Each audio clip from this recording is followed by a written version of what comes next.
Good evening and thank you for joining us. Progress is being made on state oil tax reform legislation. The House Resources Committee has advanced a rewritten oil tax bill that sets the base tax rate at 33%, lower than the level that passed the Senate. It also deletes a board that would have been established to review Alaska's competitiveness. There would be a $5 per barrel credit for new oil, and new production would qualify for a 20% tax break called a gross value reduction. An administration official has said the vast majority of Alaska's legacy fields would not qualify for that reduction. A new report from CoreLogic shows home prices in Fairbanks declined by 5.3% in February of this year compared to the same time last year. National home prices increased by 10.2% in February. That's the biggest year-over-year increase nationally since March of 2006. CoreLogic says March home prices are expected to rise by 10.2%. The state with the highest increase in home prices was Arizona. Both sides say they're ready for trial in a rural interior homicide case. Jury selection begins Tuesday morning for the manslaughter case involving 48-year-old Alfred Harold Woods. Woods is being held without bail at the Fairbanks Correctional Center and faces a maximum 20 years in jail if he's convicted. Woods is accused of beating 68-year-old John Alexander on the Steese Highway community of Circle on January 12th. Alexander died about a month after the incident took place. Woods originally had been charged with assault in the first degree, a charge that was later upgraded after Alexander died.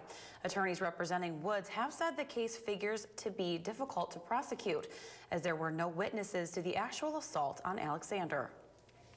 Beginning this evening, Fairbanks will become the third community to have an Alaska State Trooper Citizens Academy to promote and enhance people's understanding and awareness of the role of troopers. Officials say the AST Citizens Academy program already has seen success in the Mat-Su Valley, and a session just started in Soldotna this week. This is the first AST Citizens Academy offered in Fairbanks. Now, the program is based on a Citizens Police Academy model being formed by police agencies throughout the country. CPAs are intended to open the lines of communication between the community and law enforcement and help expand a police agency's community-based efforts. Late today, a bill extending the amount of time a teacher must work in order to be eligible for tenure has passed the Alaska House. House Bill 162 by North Pole Republican Representative Tammy Wilson would require teachers to work in the same district continuously for 5 full school years in order to gain tenure. Teachers today who work for 3 continuous years or accept a contract for 4 consecutive years can also get tenure. The House adopted an amendment that would grant tenure to rural school teachers after 3 years, the same amount required today. Representative Bob Herron proposed the amendment as a way to encourage teachers to move rural school districts, which have trouble retaining good teachers. Opponents argue the provision set up a double standard for Alaska's teachers based on where they work. The bill mentioned earlier, SB 21, was the cause of multi-city opposition rallies this afternoon in Anchorage, Juneau, and right here in Fairbanks. The Backbone organization says the Stop the Giveaway rallies were meant to show support to the state, but also to let state legislators know that Alaska oil belongs to the people of Alaska, not oil companies. At issue is SB 21, legislation designed to lower base tax rates to oil companies and provide tax credits as a way to encourage new production and production increases in existing fields. In Fairbanks, former Borough Mayor Jim Whitaker, Representative Dave Guttenberg, and former State Senator Joe Paskvan spoke to the assembled crowd of protesters. Paskvan says Alaska will lose billions with no assurances from oil companies if the legislation passes.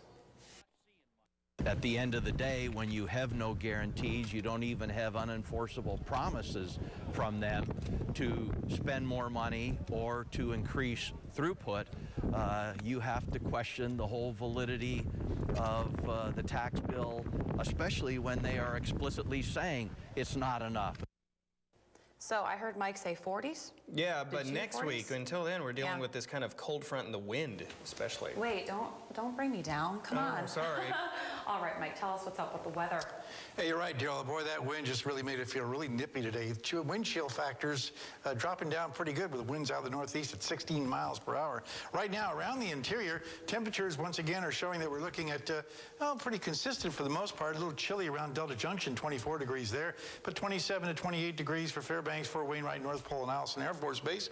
While out to the west, we're looking at Nenana at 29 degrees and even colder temperatures. to Denali Park, 20 degrees. And we are looking at cool air this weekend, but better news for next week. We'll tell you more about that. We'll also talk about the lower 48, all the weather in general later on. Joe, Stephanie? Okay, thank you very much, Mike. When we come back, state funding to finish 2 UA engineering buildings is not included in the proposed capital budget. Also, we take a sneak peek at this year's Women's Affair. Those stories are next. Stay with us. This edition of the Fbx Evening News is brought to you by Prospector Outfitters, Kendall Auto of Fairbanks, Spadard Builder Supply, and by LeBren's Landscaping. And welcome back. The groundbreaking for UAF's new engineering building took place this past Saturday, but now its completion is in jeopardy due to lack of state funding. The Senate Finance Committee this week unveiled their proposed FY14 capital budget. Not included in the proposal, the second half of funding for the engineering building at the UAF campus and a similar building in Anchorage. In total, the University of Alaska asked for $108.6 million split between the two buildings. The budget still has to face the Finance Committee, Senate floor, and House floor, so funding could be reintroduced at a later time. But if funding isn't allotted, construction of the two facilities will stop when money dries up at the end of the year. Defense motions are keeping a 2011 attempted murder trial from going forward. Daniel Vischansky is charged with first-degree attempted murder and witness tampering. Trial in his case had been scheduled to begin Monday, but that date has now been set off until early May. State troopers say the alleged victim was stabbed after an apparent altercation back in mid-November of 2011. He is said to have told troopers that Vischansky stabbed him in the chest with a 10-inch knife. The victim said he was able to take the knife away, but Vischansky brandished a pocket knife and said he would, quote, have to kill him so he would not have to go to jail, end quote. The victim is said to have told Vischansky he would not tell anyone of the assault if he spared his life. Vischansky faces as much as 99 years in jail if convicted. 4 Anchorage men have been arrested on more than 30 charges after they allegedly took a homeless teenage girl and raped her for 2 days. The men in custody have been identified as Ryan Anthony Poole, 21, Joseph Sanford, 20, Alex Metzger, 19, and Jesse Contreras, 19. On Saturday, March 16th, the men picked up the 17-year-old girl and took her to their apartment, where they forced alcohol down her throat and took turns sexually assaulting her. Another night followed in the assault as the men threatened to kill her if she didn't drink. Later that night, they raped her again. Now, the victim managed to escape and got to the Alaska Native Medical Center's emergency room, from which the police report was made. Tomorrow evening, a First Friday event will be hosted by a local high school. Lathrop High School art students will be finishing their annual art projects by hosting the event to showcase them at the S Salon. Each year, the art students, for their final projects, put together the show. Now, it's a lot of work as each student prepares to price their work, discuss it, and defend it to the public. They have the chance to not only graduate with a good grade, but they also can sell their first work of art at an official gala and feel what it's like to be a professional artist. In the beginning, it's kind of hard for them because, you know, art's really, really personal, and it's hard to stand by your art and hear people's comments. But after about the first half hour, everybody's always very positive with them. Ask them lots of questions, ask them to explain things. Then they loosen up and it becomes really fun, and it's always something they talk about for the whole rest of the year. A Women's Affair trade show is opening its doors tomorrow. This annual event is a showcase for businesses relating to women. From health to career to fashion to fitness, the annual trade show has it all. Now this year it will begin with a wine tasting for men and women alike. That's important. For $25, you can get into the venue and also have a weekend pass for the trade show. The show is a great place that gives small businesses a big stage, and it gives women in Fairbanks a great place to spend the weekend. I think that it has a lot of important information. Again, you know, we have a lot of healthcare advisors there and businesses, everything from child's orthodontist to the laser vein clinic. You know, we've got fashion, we've got local stores, we have stores coming up from Anchorage. If you want to, you know, get in shape for summer, we've got fitness programs. I mean, it's just, it's fun, it's spring, and it's for us.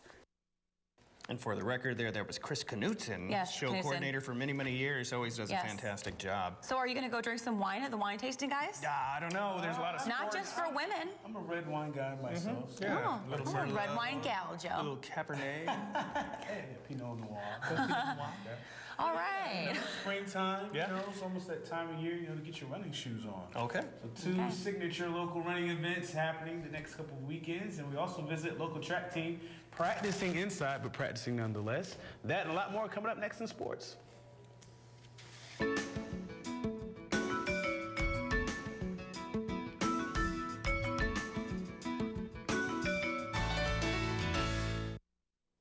Hello, Interior Alaska. Joe Cook in the sports seat for you this evening. Hope your day has been going well. To make it a little better, we're going to talk some sports, and it's that time of year where you can start to put on your running shoes, baseball, and soccer cleats on. Not at the same time, of course. The snow is almost gone, so it signals to air track teams to get as prepared as they can. Today, Channel 11 was at West Valley High School as the track team practiced inside once again. The athletes are anxious to get outside so they can avoid injuries. Shin splints is a common problem. The discus throwers were in the middle of the gym, the sprinters on the right side, and the jumpers on the far left. Shot put was in the auxiliary gym, so there was a place to practice for everyone. This year's team looks to be solid. As some of the winter sports athletes cross over into track, one area that head coach Milo Griffin feels the Wolfpack will be strong in is the women's high jump. West Valley returns Callie Franz, a basketball player, Jessie Martorello, and Megan Drange, who all cleared 5 feet last season. Griffin talked about transitioning the athletes to a different sport and the current depth of the team. It's taken some time to make the transition. A lot of these guys are basketball players, soccer players, different sports. So track is the last sport of the year, and kids get tired and they get run down. So I give them a week off, and then try to get them back and get them focused on track. So that's where we are right now. Well, we've been lucky that we've always get somebody to come in new from someplace. So we're hoping that we get a couple of kids new. We've got some kids coming back from last year's team that run sprints and jumps and throw. We lost a couple of throwers and a couple of jumpers, but I think we've replenished most of that. One indication that the seasons are changing in Fairbanks are the running events. The Spring Fling, a traditional running season opening event, is the Saturday. Registrations at 10 a.m. and donations are going to high school cross-country programs instead of a typical entry fee. And then next week on April 13th is the first signature race of the season, the Beat Beethoven 5K, where almost 1,000 spring runners are projected to be in the race. Interesting note for this race is that runners have to finish before the last note of Beethoven's 5th Symphony, which is about 32 minutes long. For those who finish before the symphony is over, they will get a voucher for a Fairbanks Symphony concert. Both of the 5K races take place near the Patty Center up on the hill at UAF. Now, when it comes to putting up a wager on the game, there are some who put their money where their mouth is, and something practical is wagered. Like, say, if a boyfriend loses to his girlfriend, he can be a maid for a day. You can take a note from the Love Doctor on that one. But two mayors are putting some good food and drink on the line. One of the Final Four matchups in this year's NCAA tournament is number 9 Wichita State and the overall number 1 seed Louisville Cardinals. If Wichita State wins Saturday night, Mayor Greg Fisher of Louisville will send Mayor Carl Brewer of Wichita a fully stocked bourbon bar. But if the Cardinals win, Mayor Fisher will enjoy some nice Kansas steaks and plenty of famous Kansas barbecue sauce to go along with it. I'm getting hungry right now. Check out the interaction between these two public servants. Kentucky, as a matter of fact, 95% of the world's bourbon comes from Kentucky. Don't drink that other 5%. It's counterfeit. Okay, all right. So I've got, in here right now, I got a bottle of Bullet, Woodford Reserve, Wild Turkey, Town Branch, Maker's Mark, Jim Beam, Four Roses. Keep going. And Evan Williams. Oh, yeah, that tastes really good with some steaks. Well, you better have a lot of steaks and a lot of people, or else you'll be reaching a new level of intoxication. As Kansas, we're known for our beef and everything that we have here, so we have some steaks. We have filet mignon, strip steak, a huge selection of steaks, so I'm willing to put those steaks out. Well, I will only accept that if you throw in some of your famous barbecue sauce. While Fisher did talk some smack about the Shockers, Brewer insisted that he and the city council members would be sampling that bourbon after Wichita wins Saturday. We'll see how that goes on. And a reminder that the 78th International Bonspiel starts tonight at the Fairbanks Curling Club, and that goes through Sunday. And that'll do it for sports tonight. Thanks for rocking with me for a little while. For more KTVF Sports, go to Twitter, YouTube, webcenter11.com, and download our mobile app. Stay cool, Alaska. Mike Schultz has your full weather forecast coming up next, and we'll catch you next time. Hello, everyone. Welcome back into the Fairbanks Evening News. Mike Schultz with you once again for a look at weather. And we'll start off again, like we always do, with our photograph for the day. This one's sent in by Sandy Lorigan down there in Delta Junction. And she got a beautiful photograph of some area down there that's just a really nice winter shot there. If you have a photograph to share with us, by all means, send it to Mike Schultz at KTVF11.com. What's going on at the airport? 31 for our high today. Right now, 27 degrees, a low last night, 5 above. Record high, 55, 1938. Record low, 32 below in 1944. Sunrise was at 6:56 this morning. Sunset, 8:56, which works out to an exact 14 hours of daylight. A gain of 7 minutes from yesterday. That's why we're chilly today. Winds out of the east at 16 miles per hour. Okay, what's going on across the rest of the state? Well, things look pretty good right now, but things are changing. We're looking at a lot of cold air coming in from northwest Canada, going to drift on down and across the Fairbanks area and bring cooler weather with it. That's why the winds are picking up a little bit out of the northeast. While out to the west, things are looking pretty good for the most part. Again, just little clouds here and there, but no real widespread rain or snow being reported anywhere. On the map today, as you can see, things are not too bad over southeast Alaska, a few showers around Kodiak Island, and that's about it. No weather really happening elsewhere across the state. Lots of sunshine, 5 degrees at Barrow and 21 degrees at Fort Yukon. The lower 48, we'll talk about more rain falling across the Pacific Northwest. Otherwise, things are looking pretty good out to the west. 68 in Denver.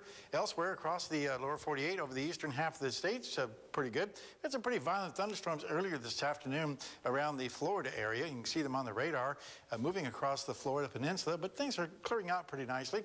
And then our next system moving across the Pacific Northwest, but not expected to be a real weather maker. You can see a little bit of rain, heavy rain developing by tomorrow night across the parts of the west coast, with another storm system lined up after that. The overall jet stream, once again, west to east, pulling the cold air down from Canada, snow across the Great Lakes, but a lot of warm air across the southern sections of the country. Well, back to Alaska for tomorrow. First of all, in the northern sections, blowing snow expected at Barrow, sunny skies at Nome, cloudy skies at Fort Yukon. Here in the interior, we'll start off sunny, then more clouds move in later on the day, but still pretty chilly, 23 for the high in the Fairbanks area. Over southeast Alaska, cloudy skies in Juneau, but rain more likely in the Ketchikan area. Over southwest part of the state, looking at mostly sunny at Bethel, mostly cloudy in Cold Bay, and clouds at Kodiak Island. And over the south central regions, looks like pretty good weather. Windy at Valdez, otherwise lots of sunshine for Homer and Anchorage. Well, all this week we've been talking with our kids from Ann Wien Elementary School, but tonight we're going to have the teacher, and she has an interesting weather fact for us. Hello, I'm Ms. Alonso, and I'm with my 4th grade class at Ann Wien Elementary School in the Alaska room, and I have an interesting weather fact to share with you. Class, did you know that if all of the ice in Antarctica melted, it would raise the sea level by 214 feet? We would actually have the beach right next to Fairbanks. Wow. And next week we'll be visiting with the kids from Badger Road Elementary School. It is a Thursday night. It's time for our road conditions, brought to you by the good folks at the Department of Transportation for the state of Alaska and Jose Body and Paint. As you can see, Eagle Summit is closed now due to gusty winds at the higher elevations. Keep that in mind. Can't get there till tomorrow morning. Frozen slush along the Richardson Highway, along with some icy and glazed roads, and on the Parks Highway, icy patches, but mostly dry, and some gusty winds here and there. Here's your forecast for the remainder of the night. 3 degrees below zero, a little bit colder than last night. You might see some northern lights. We got about a 2 on the scale of about 5, which we'd like to see. And tomorrow's forecast looking at 23 for the high, quite a bit colder than it was today, with more clouds moving in by the afternoon. Now, the extended forecast doesn't look all that bad. 25 on Saturday, then rising temperatures. In fact, 40 degrees expected by Tuesday, and even warmer on Wednesday. And we'll maybe see some possible snow shower activity on and off from Sunday through the Tuesday period, but no real accumulation expected. And temperatures with 40 degrees are not going to allow a lot of snow to wrap up or to accumulate anywhere else. But it's going to warm things up and make the roads once again very, very sloppy. Right. Best way to describe But it. I like saying 40 degrees. What about you, Joe? Is that warm? 40 sounds good, but I mean, a lot of these forecasts are like a tease to me. Like it's 40, and then it's like, oh, it's cold air is about to come in. It's like, you know, wait for Joe, spring. that's what weather's all about. Welcome to Alaska. You just got to weather it. Okay, that will wrap up this edition of the Fairbanks Evening News. As always, we're glad you could join us. Tonight on NBC Nightly News, the crisis with North Korea. Are they really capable of launching a nuclear attack? Now that's next with Brian Williams. You can join us here 6 days a week at 6 and 11 or online anytime at webcenter11.com. And that will do it from all of us here at the News Center. We're going to leave you tonight with an empty, I say empty, Creamers Field. But they are here. They will be here, I'm sure, this weekend for sure. But it's empty. From all of us here, have a good night. We'll see you back here at 11.